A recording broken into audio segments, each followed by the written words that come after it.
Welcome to the Food Professor Podcast, presented by Cattle, Season 5, the post-election episode. Yes. I'm Michael LeBlanc. And I'm the Food Professor, Sylvain Charlebois. Our very special guest on this episode is Martin Lavoie, President and CEO, Group Export Agri-Food Quebec. More than 450 members, Group Export Agri-Food Quebec. Canada's the largest association of agri-food exporters in Canada, created in 1990. They're the link between Quebec and the outside world, or outside of Quebec, which includes, by the way, the rest of Canada, which we'll get into in the interview, where the opportunities look within your own country for the opportunities. You were on a panel this morning talking about interprovincial opportunities or barriers. Anyway, these guys represent Quebec Foods around the world, and they're the biggest one who does that kind of thing in the country. Now, Sylvain, you were excited to have Martin join us. They're a big deal here and a big deal in agri-food in Canada, right? Oh, absolutely. It's if you're looking at at scaling up, you got to think about the market differently, and so you go to Group Export to really get the right information, the right data, and the right support, basically, to expand, essentially. And I would say that Group Export has allowed a lot of small, medium-sized companies in Quebec to flourish, to do much better. And so, at SIAL, they always organize this huge gala. They give awards to exporters, and the food is amazing. It's great. And so they love to celebrate successes, and I think we need to do that more and more, and they do a great job at it. All right, fantastic. Well, we'll look forward to getting to that interview. Now, we're live, as people can hear. We're live together finally. I think SIAL. the opera singer out of Italy is gone now. You'll hear on some of our interviews some areas going on because the opera singer is close by. So we're at the SIAL Food Innovation Show here in Toronto. We're recording on the first of 3 days that we'll be here. Big, busy show already on the show floor. You've had a chance to walk around already. First thoughts? What have you seen? Well, every year when we record our episode, I absolutely need to take some time to visit a lot of different kiosks, taste some food, talk to people, understand what trends are going on. And of course, this is an international show, so the world comes to Canada. So you want to know, you understand perspectives here, but you also want to understand perspectives coming from abroad as well. And we're surrounded. We have the country of Jamaica on one side. We've got Brazil on the other. Italy's always got a big presence here, making amazing food. We've got Peruvian chocolate. I mean, the list goes on. Lots of great. Lots of great countries represented, and the as you talk to the entrepreneurs from the countries here, many of them are looking for distribution, right? They've got product, they're not available yet. It's funny because I'm doing a keynote in Brazil in June, and I'm going to Peru next year. So it's kind of nice to actually have both pavilions close by. But it's always interesting to see these countries come in, and in particular this year, as you know, with tariff wars, all countries around the world. This is that's what you realize when you talk to different folks around the world. Everyone is facing the same challenge. They're all looking for new markets. They're looking for new markets. They're looking at pivoting. They're looking at, and they know that we're looking as well. So this is kind of interesting international year, kinder. Well, it's interesting because in a SIAL you would be, as Martin says, 60+% of the food they export or his members export goes to the U.S. and so far, so good. I mean, things have sorted out okay. So we're temporarily separating from the U.S. We're divorcing, if you will. So that's why we're on It's a trial separation. Exactly. It's a trial separation. But I do think everyone recognizing that our dependency on the U.S. was not healthy. Yeah. Like in a relationship, if you're too dependent on your spouse, that's a problem. So that's kind of what's going on here. And so, but you got food. So I was talking to the Brazilians, I was talking to the Hungarians, I was talking to the Chinese, Austrians. I mean, they're all out there looking for markets right here in Canada, which is great. And of course, it goes both ways. We're also looking at opportunities elsewhere. In terms of trends, I don't know. I know you've had a chance to talk and look around. I think ethnicity is a big deal. I was going to say the same thing, international seasoning. I was just over at the Jamaica booth, and they had some real ghost pepper seasoning, but like an added, not an additive, but it was a seasoning, just ghost pepper chips, the Jamaican flavors, and it was really. But really, the one really good. thing that came up a lot in my conversations, that when talking to businesses, is that because of COVID, we learned not to be too dependent on one sector, which was, of course, service or retail, depending of their positioning. So before COVID, a lot of businesses were, say, 80-20. They were in retail and then, of course, service, or they were 80% service. And people were 80% service, were too dependent on service, and they got killed. So I see a lot of companies that have actually tried to balance their portfolios in terms of actually selling as much retail and selling. And that's why what I'm finding out, I don't know about you, but what I'm finding out is that both worlds are kind of colliding when it comes to flavors, tastes, and products and things like that. And it wasn't really the case before COVID. So the products you see at the grocery store may very well be the same products you actually find at the restaurant. More and more anyways. Interesting. These two kind of big crises have really had an impact on the food business, right? From and the food inflation, I last year or 2 years, the big topic was inflation. I don't hear much about that today. No.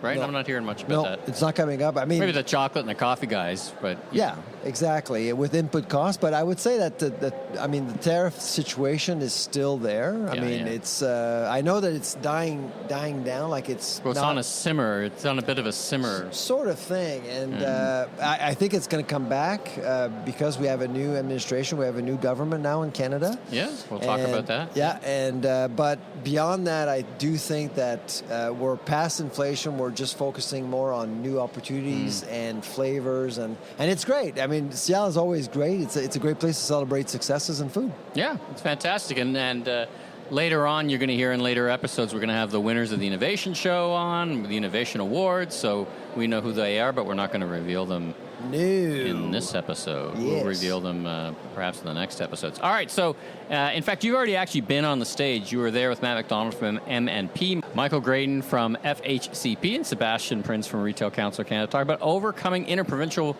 barriers for resilient food we did economy. talk about that a little bit. Yeah. Well, give us as if we were all there, as if the listeners were there. What did you guys talk about? So we're recording on April 29th, the day after the election. It's Donald Trump's 100th day in office. So obviously we had to talk about geopolitics, and we did for a while, and it was a great conversation. And then we went into the barrier situation between provinces, and basically we made a case on something that doesn't really not exist, but you can't see. I mean, it's there. It's very, I've always believed that if you want to eliminate interprovincial barriers, there needs to be a paradigm shift in Canada. Why? Here's why. Because a lot of provinces out there and a lot of premiers think that barriers protect businesses in their own backyard. And they think, well, I don't have more stomachs to feed, so if I allow more products, that's a problem for my constituents. Stomach share. The stomach share mentality is a problem in Canada. The argument that I made this morning, or that we made as a panel, was... Was there general agreement to your argument, by the way? Well, I agreed with myself. Well, I mean, I'm with business folks. I was with Michael, Sebastian, and nobody's standing up and saying you're on the wrong track. Matt makes his living consulting working with people. SMEs. I mean, that's what he does.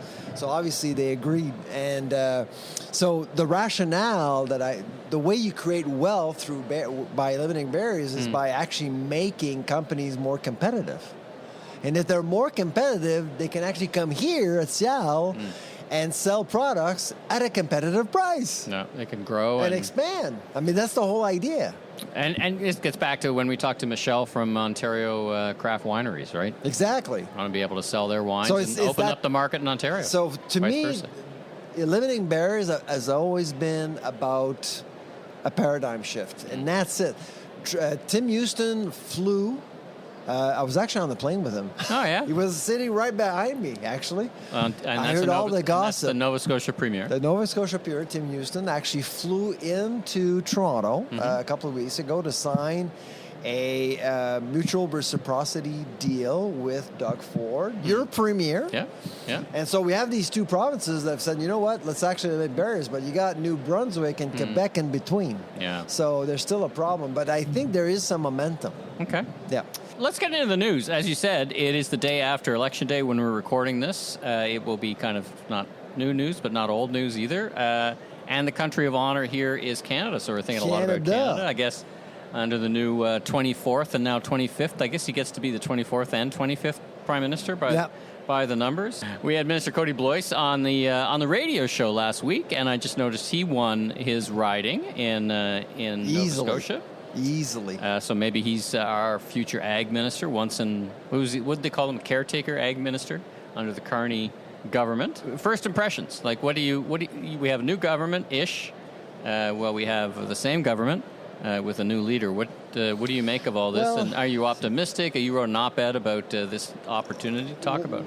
If you remember what I said last week was, because you asked me what I was hoping for. I was hoping for a majority, and I was hoping for a participation rate of at least 70%.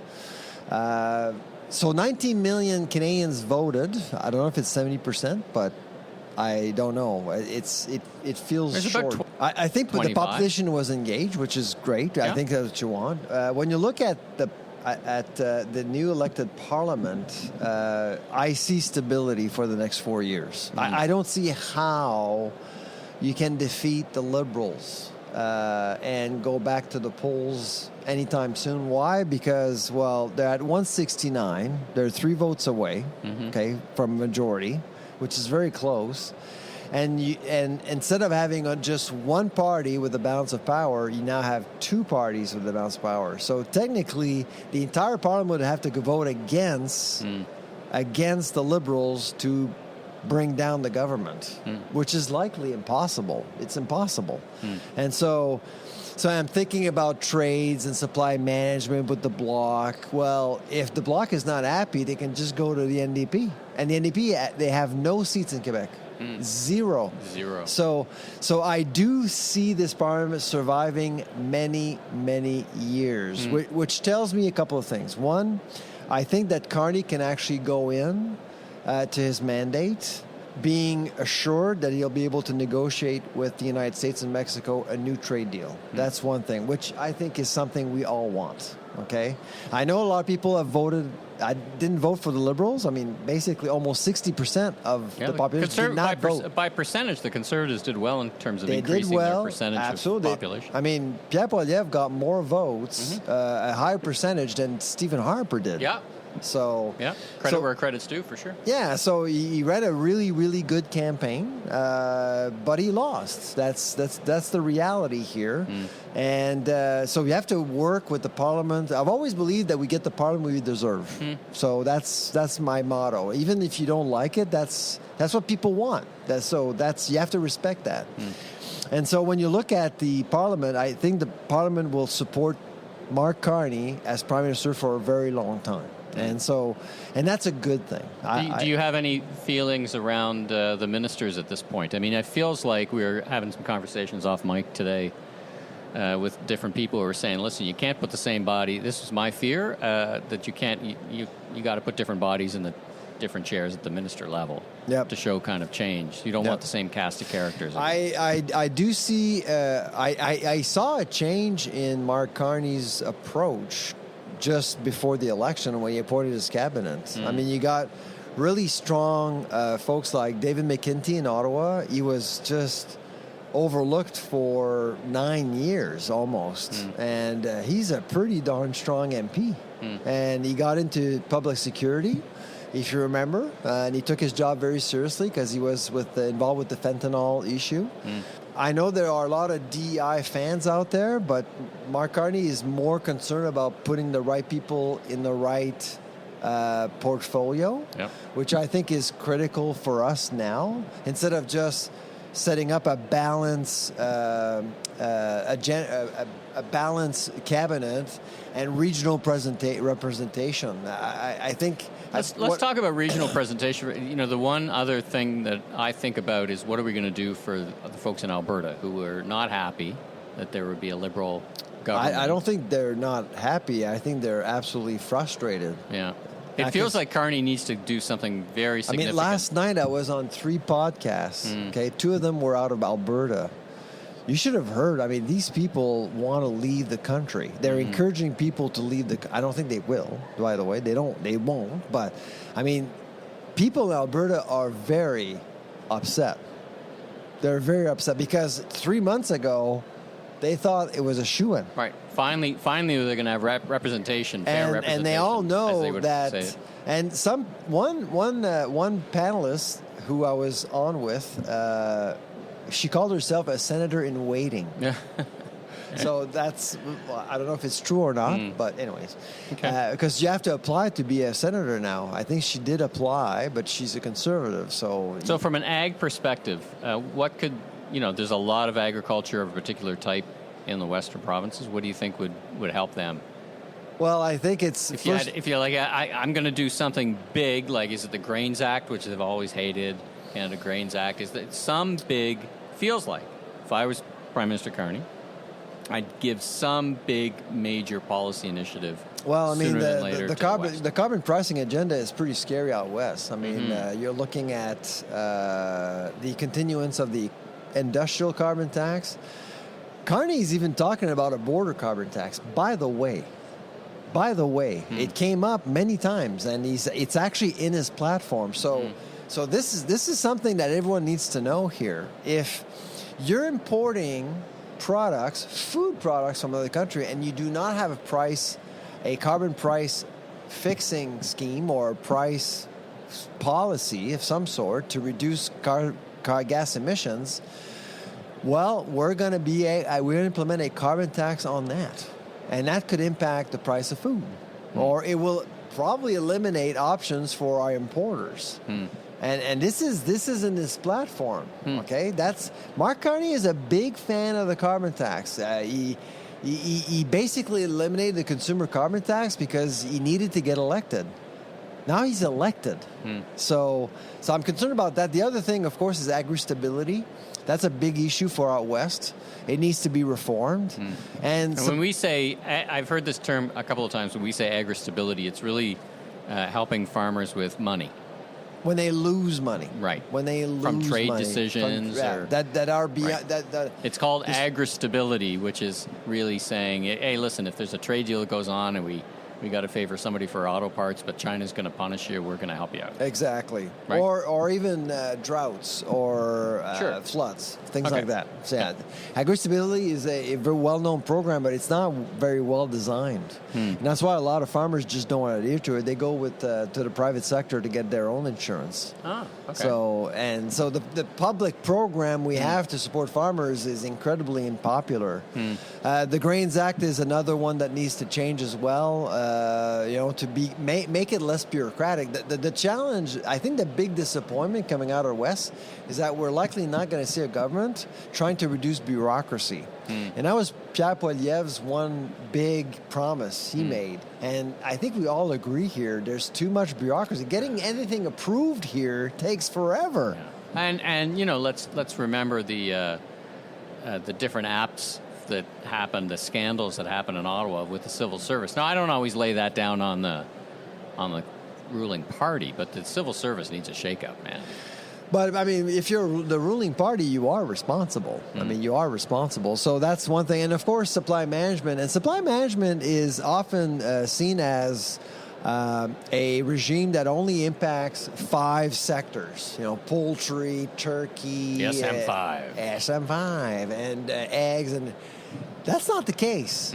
The thing about that policy is that it impacts all of agriculture on 2 levels. One, financially, they're overcompensating these farmers. They're telling Canadians that they're losing money with trade deals, but they're not. So they're getting billions of dollars in compensation, and I'm using air quotes here, compensation. So they got lots of money, so they buy land. They buy lots of land, and they raise prices for everyone else, while other sectors aren't capitalized. And 2, politically, they get a lot of attention. So whenever the canola growers have a problem, all due respect, Minister Cordy Blois, Who's the first trade group he met when he became ag minister? He kissed the ring of the Dairy Farmers of Canada. Yep. That's the first meeting he did. He even posted a picture. So that needs to stop. All commodities are important. All farmers are created equal.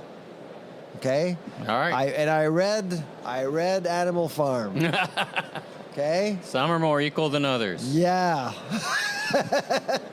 Let's move on in the news. Big announcements at the personnel level. Michael Medline, Yeah. who is going to be announcing that he's retiring from Absolutely. Empire and Sobeys next year, I think, if I read that right. Yeah, next May. You know, I know Michael. I knew him when he was at his prior gig at Canadian Tire. I was kind of lost track of time that he'd been there close to 10 years. He's done an amazing job, I think. What do you think his legacy will be? Yeah, he actually joined business? the same year I went to Dow. Okay. I remember because Sobeys School of Business is actually right next door to us, and I actually wanted him in my classroom for a live case study. So I wrote a case on Sobeys. And when I deliver a live case study, I always want the CEO in the room for 3 hours so he can listen to the students. So he actually came. But because Sobeys School of Business is right next door, it was awkward. So he needed to talk to a few people. Anyways, but I remember it was my first year at Dow that I did that. And it was great. He brought his executive. His entire executive was in the room, not just him. It was awesome. It feels to me like he left that business better than he found it. Would you say? Sobeys was losing $5 billion a year. Is that rhetorical? Well, just to put a frame around it, I mean, from an accomplishment perspective, take the Marc Poulain. The people might not know or remember. So take us through the short Marc history. Poulain basically decided to expand west and make Sobeys a national player. Right. So okay? he buys Safeway. Well, he was trying to buy Safeway, but people don't know that Metro was after Safeway too. Okay, so there was a bit of a bidding war going on for Safeway, and Sobeys ended up getting it at a decent price. I think it was, I can't remember the price. I think it was $7 billion. Anyway, but it's the execution of the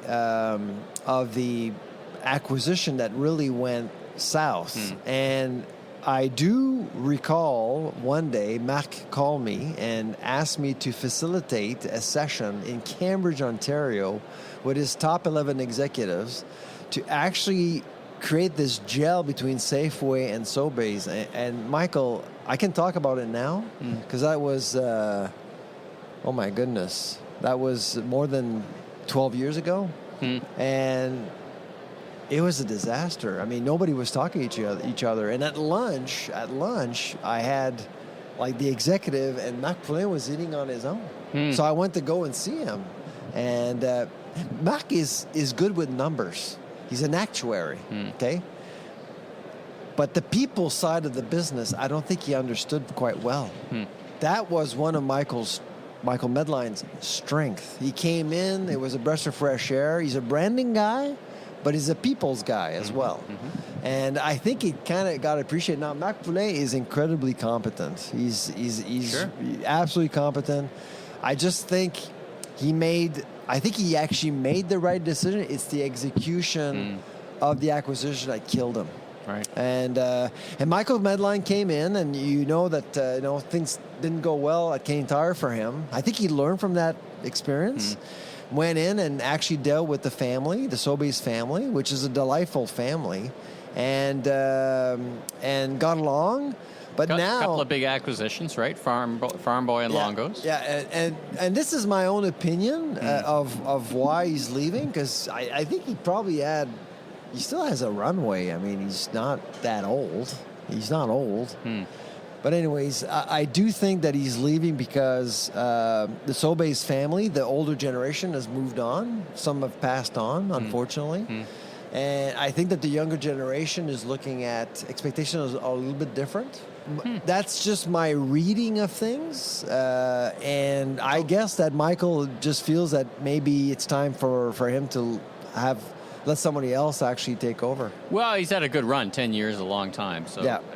As CEO for a grocer, yeah. That's a long time. Maybe we can get Michael on the pod and he can tell us in his own words what its what its future is. And well, maybe you listen to this episode and disagree. Michael, if you're listening, maybe he disagrees with what I just said. That's how I'm reading it, anyways.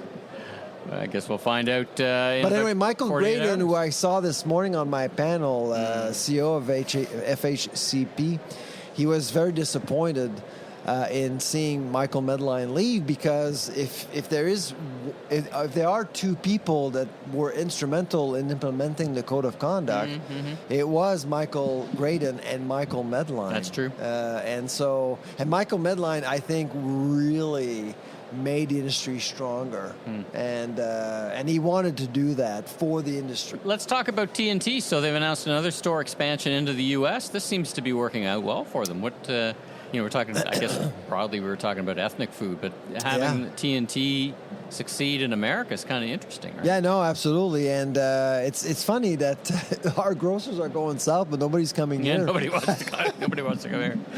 Isn't that a sign? Well, listen, there's been a long, long list of Canadian companies that have wanted to do well in America, and some do. Lululemon, Aritzia, but Canadian Tire didn't do well decades ago. But did you see the announcement of Loblaws Maxi going into New Brunswick? New Brunswick, out of Quebec and into New Brunswick. I guess that... Because Maxi is a notch above No Frills. Yeah. Right? Have you been to a Maxi? Yep. It's kind of the same feel, but it's a little, it's a little more polished. Well, I guess, you go to New Brunswick, French-speaking market, or mostly at least half, officially bilingual market, right? Yeah, Makes sense. Exactly. But it's amazing that, what do you think, why did you think they waited this long?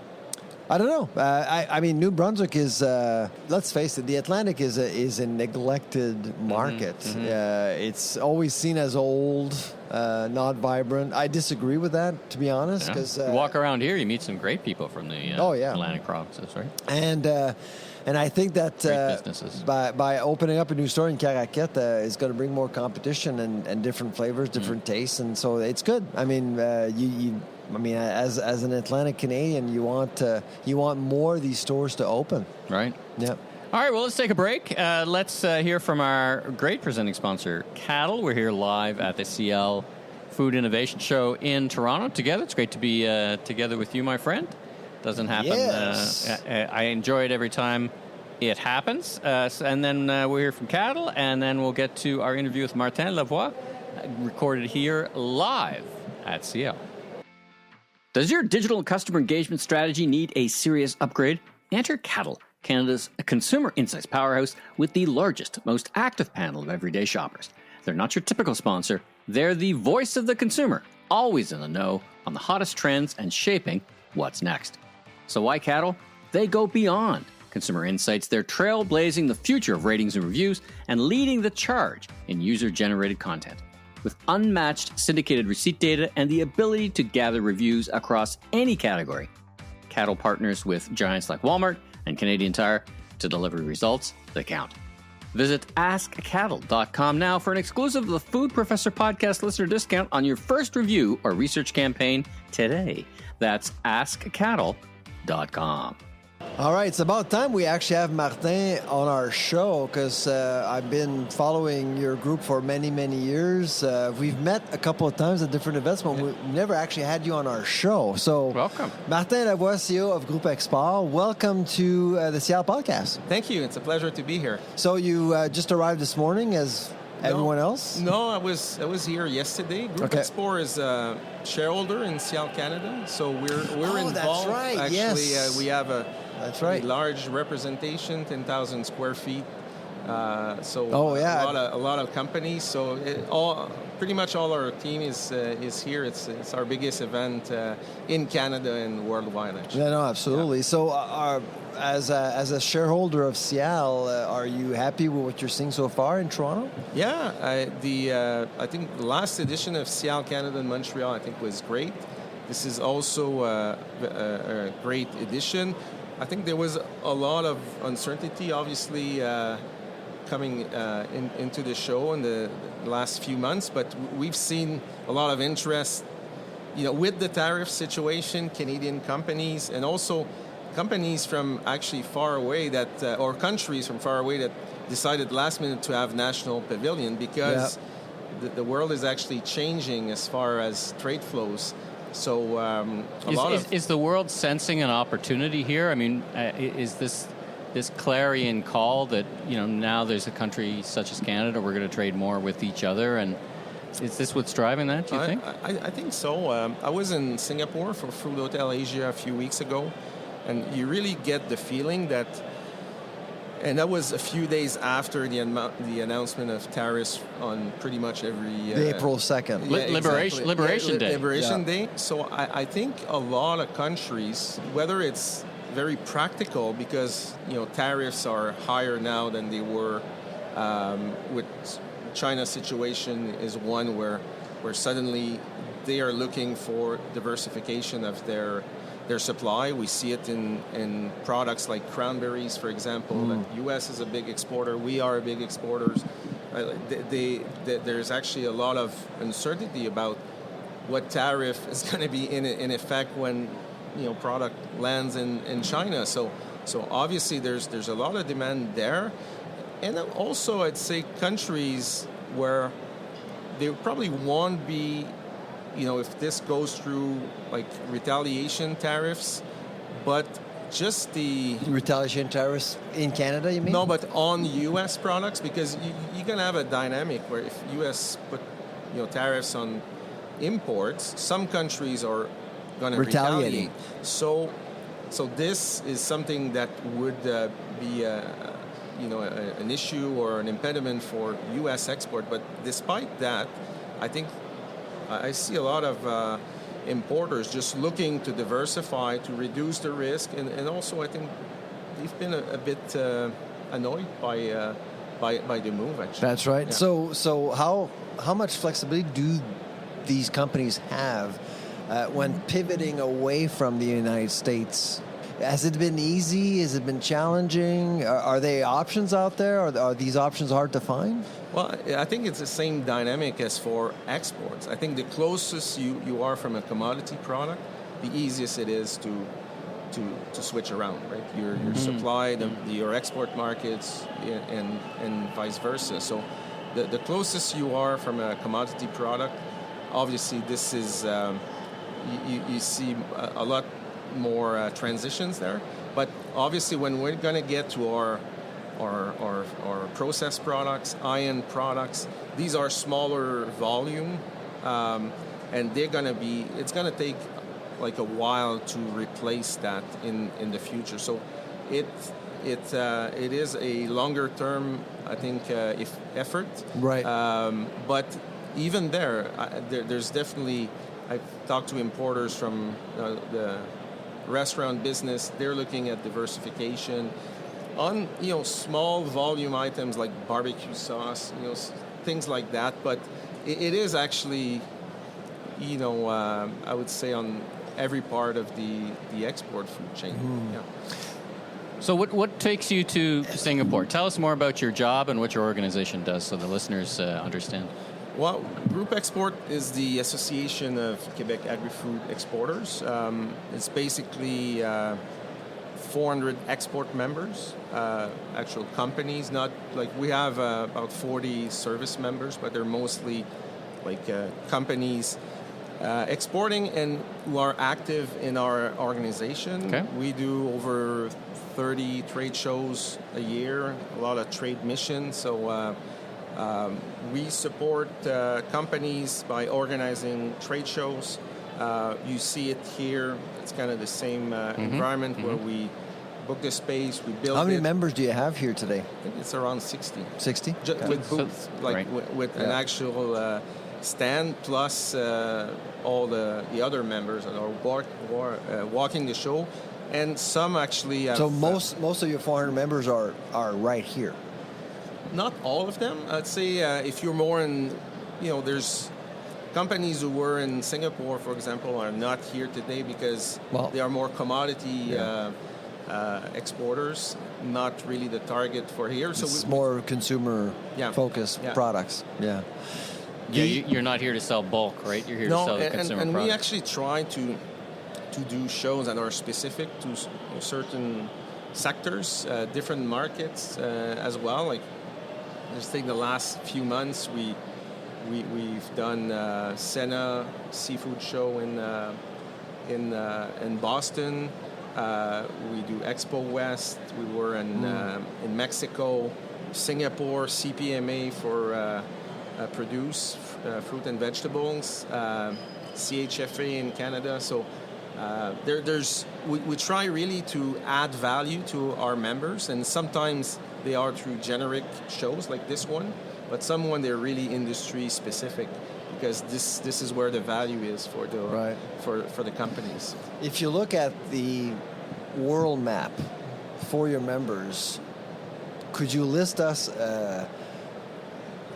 based on priorities, I guess, or opportunities? What are some of the regions that you think are really more interesting for your members right now? Out of Quebec, we were at 68% of our exports to the U.S. market. I think it's still going to be very important, and I think we need to continue our efforts in the U.S. market. Right now, only products who are not CUSMA compliance are have tariffs of 25%. So it's pretty much, I would say, business as usual, because there's a lot of uncertainty. Could you give us a percentage of non-CUSMA compliant products coming from your members? Is it like 25%, 50%? No, I think it would be less than that. I don't have the exact numbers. It's not the majority. No, but you can think about, coffee, all the nuts, for example. If you're using almonds from the U.S., that's fine. But if you're using nuts from, South America, then they wouldn't be in the compliance. So it really depends. But I think a lot of our product, the other part would be probably fruit and vegetables in processed products, where this could be an issue. So I don't have the exact number, but I would say it's still a smaller proportion of companies right now are affected. So it's not a crisis per se. You still have a flourishing U.S. market, right? But you need to diversify. Like, what is the strategy behind diversification now versus a year ago? You'd have the same strategy, no? Yes, but I think it's kind of it's easier to do what we wanted to do now than it was before, because obviously we knew there was the percentage of our exports to the U.S. was probably too high, but at the same time, you can't blame the companies. This is a huge market. You can truck there. There's some products that we are exporting to the U.S. on a daily basis. Example, sugar pie. Like, it goes fresh in trucks. Like, there's no substitute for that. Like, if you talk about exporting in containers, obviously it's going to be frozen.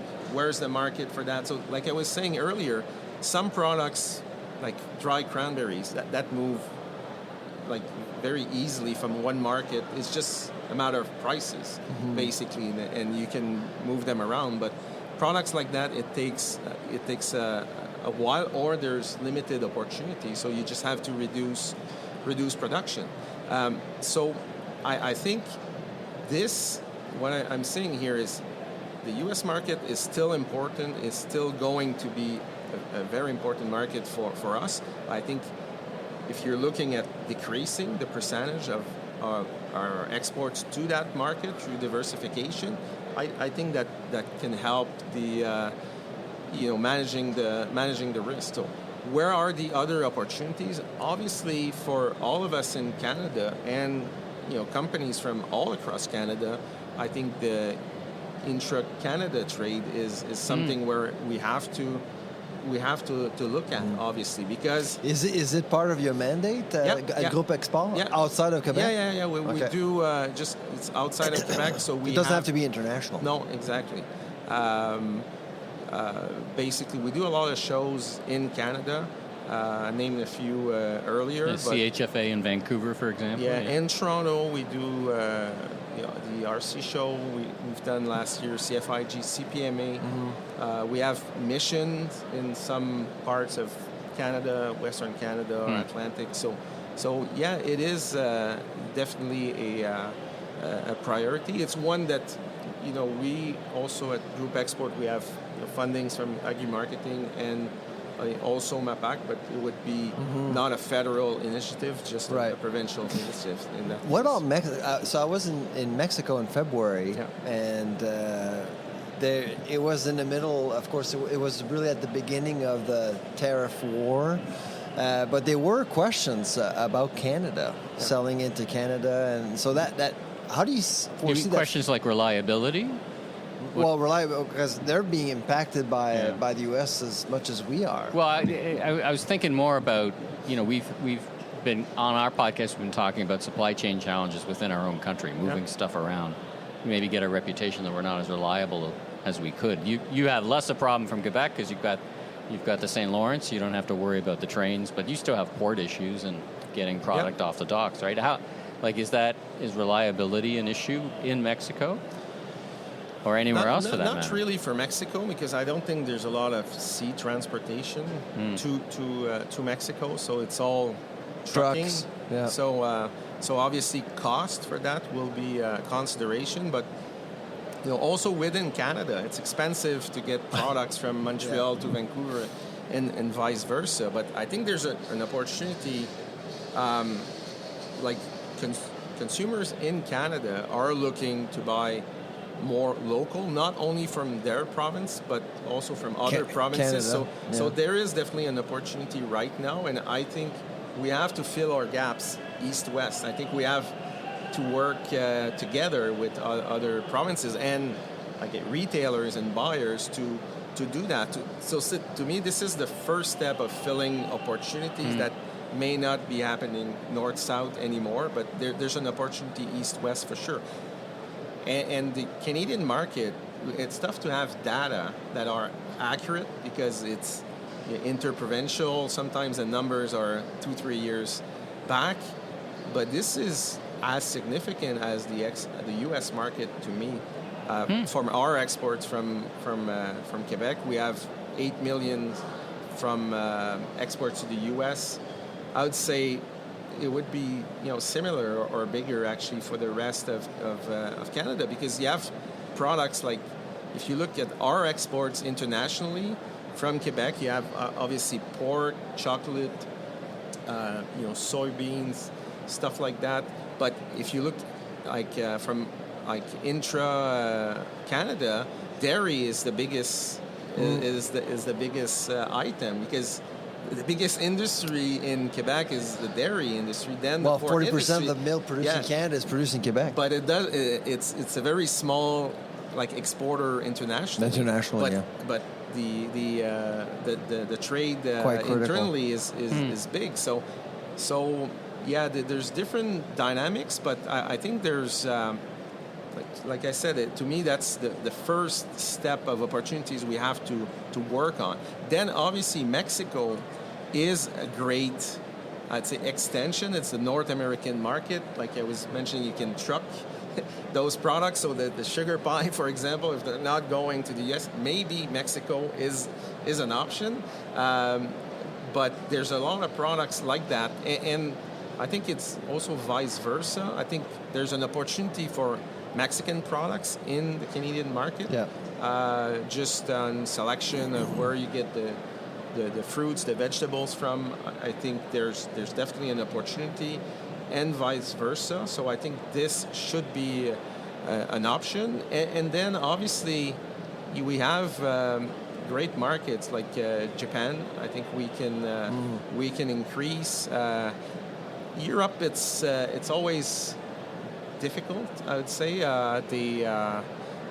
Yes, there's the import conditions, but also European consumers, they like to buy their own products. They like to buy locally, and they have a tradition in a lot of the segments of the grocery store. Like cheese, they have They have a long history, cold cuts. It's very food economies are very localized in Europe. Yes, but like the reference for cheese products, like deli products, they are great. They are the international reference than we are on those items. So you have to to get in the market with a product that it's either really cheaper or there's an angle that they don't produce in Europe. Obviously, our maple syrup is the easiest product. When I was talking about, commodities, it is a high-end product, but it sells more like a commodity where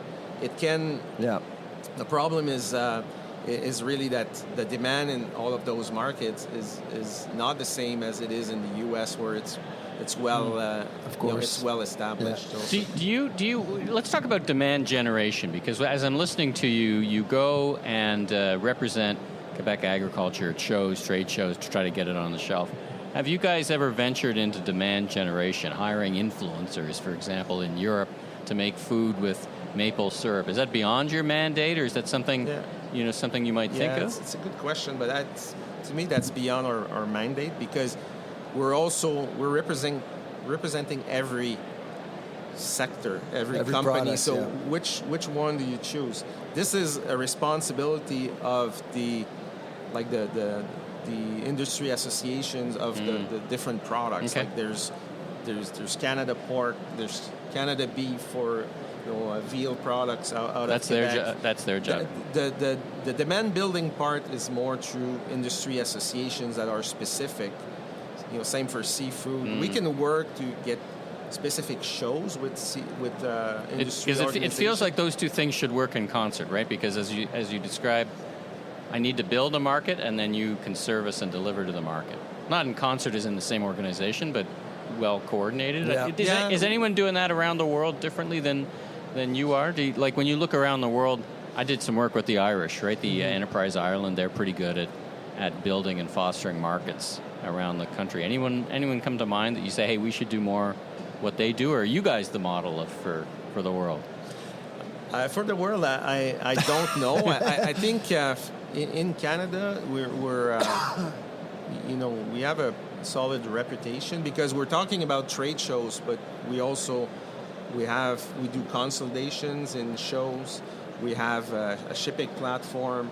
We do labeling services in Canada, in the U.S. We do that in-house, but also internationally.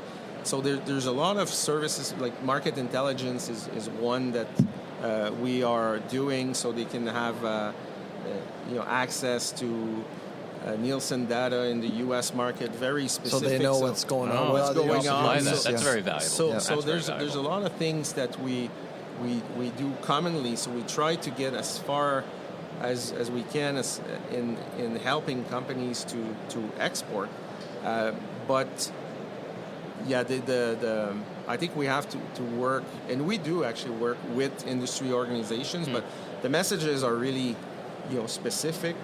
They have the budgets for that, and actually not every industry organization has the same export promotion budget. It really varies. So we're there to be like the common, just basically the common organization platform. You need the export service that we can provide. You need to have a certain presence in the market. We'll help you get there. Yeah, exactly. For now, this is what we're doing.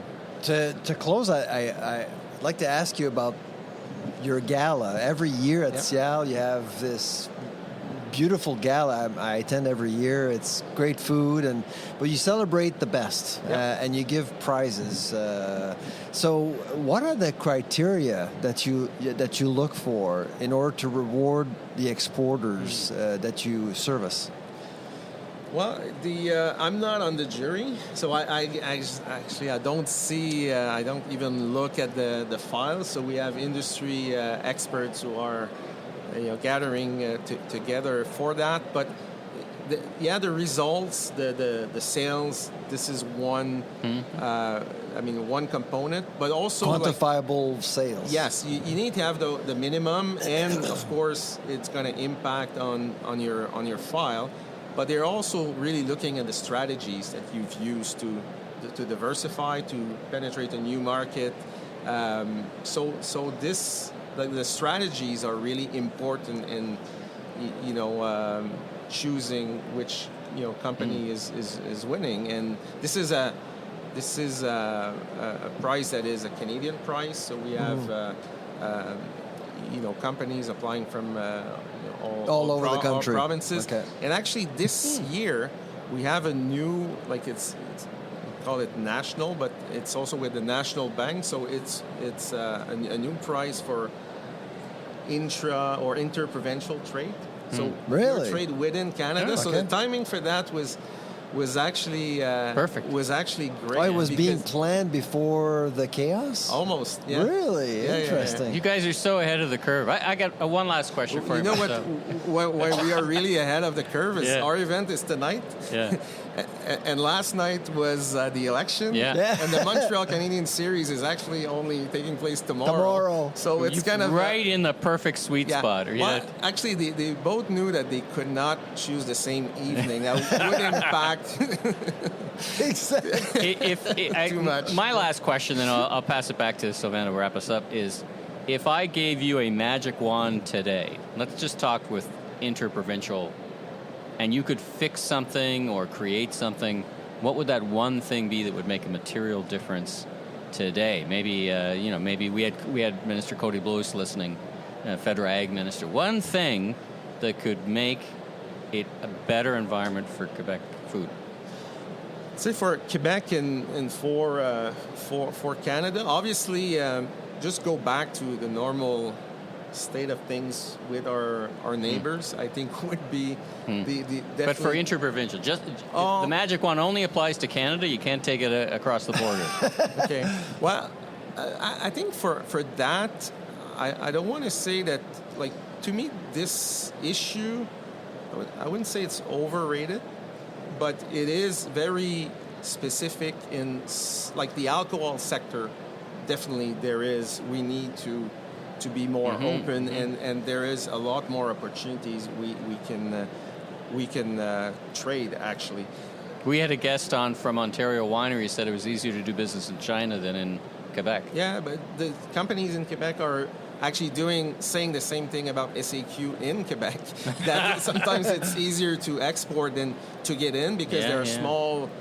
Sometimes they're small distilleries or so. This is one that we can work on. But one thing we should not forget is you have to look at helping the companies who will be affected by losing their export opportunities to the U.S. I think first, to me, that this is the priority. And these are not the companies that, we're not able to ship to other provinces. If you're a meat plant, you are provincially inspected, you were not exporting to the U.S., right? So you're not the first to be penalized by that. So I think where we can actually do better is also on government purchasing for our institutions in Canada. I think this is key. Make sure that whether it's port facilities, prisons, hospitals. Hospital is not federal, but we have to buy Canadian there, and this is extremely important to increase.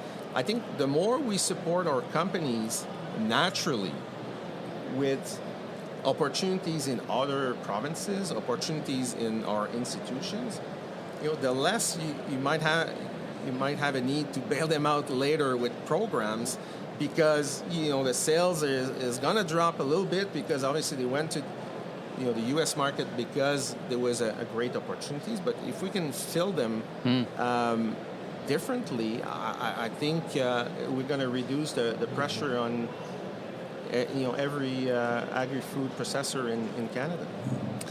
Martin Lavoie, on behalf of the Food Professor Podcast and SIAL, thank you so much for joining us today. Welcome. It was a pleasure. And enjoy the rest of the show. Yeah, thank you. All right, to finish off the episode, I was a little confused at something. Maybe you can help me with. I was looking at the price of coffee, which we've talked about several times about it going up. But some folks were saying that because it goes through America first and then comes here, that it's also going to get tariffed.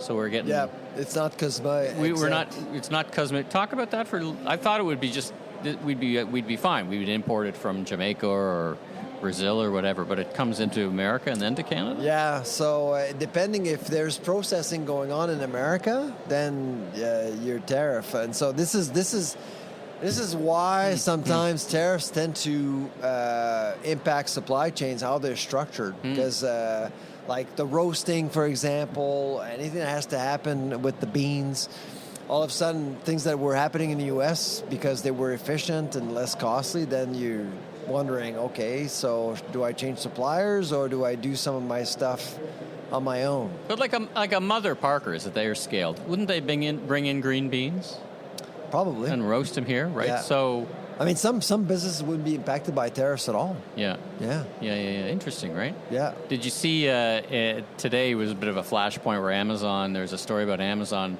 who were going to actually expose the cost of the tariff Yeah. at the product level. It turned out to be well, they say it turned out to be, no, we weren't going to do that. That was just like a talk. We were just talking about It was that. a weather balloon. But it's how fast the Trump administration screamed about them actually showing consumers how much the cost impact was going to be, right? I mean, and I think that was Loblaw's playbook. With the T. Yeah, absolutely. And For different reasons. Well, Loblaw did the right thing, I think, because, I mean, if I were Loblaw, I'd be sick and tired of being attacked and criticized. And frankly, I think it was a good thing for them to at least, show some transparency. And we saw, like you saw in our survey, people actually appreciated that transparency. And because governments are making decisions in isolation, saying we're actually, they're making decisions for political reasons. You're talking about retaliatory tariffs. Yeah, they want to show they're strong. And I mean, it's like the election with Mark Carney. I mean, for a very long time, many times he said during the campaign, well, we're going to stand up to Trump. I'm going to stand up to Trump. What does that mean? Like, what are you talking about tariffs here? Or are you talking about printing money? Or are you talking about, like, are you... Sell U.S. bonds? Sell U.S. bonds? Like, what are you talking about here? I mean, who stands to Trump? I remember actually last week I actually posted a comment about China saying that China blinked first because they were looking at reducing tariffs on some commodities coming from America, and I was bombarded by anti-Trumps saying, well, no, it's not working, tariffs, Trump.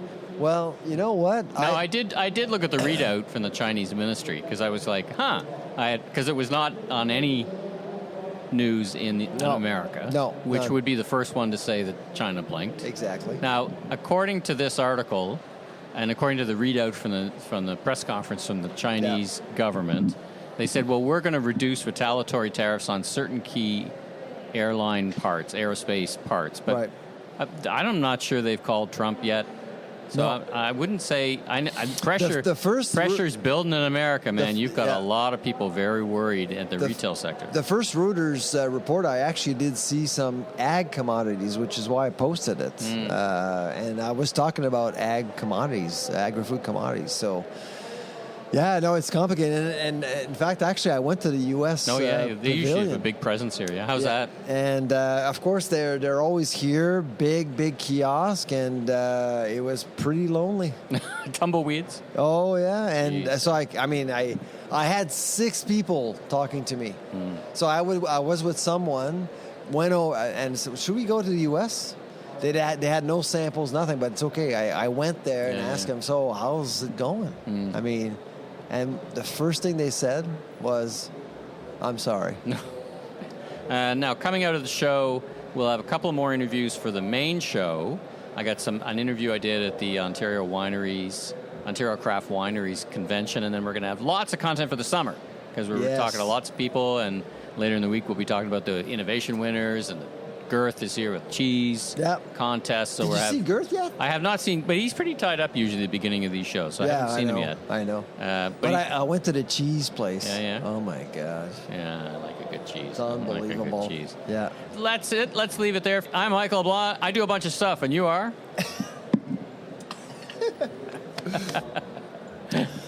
I'm the food professor, Sylvain Charlebois. Safe travels, everybody. Take care.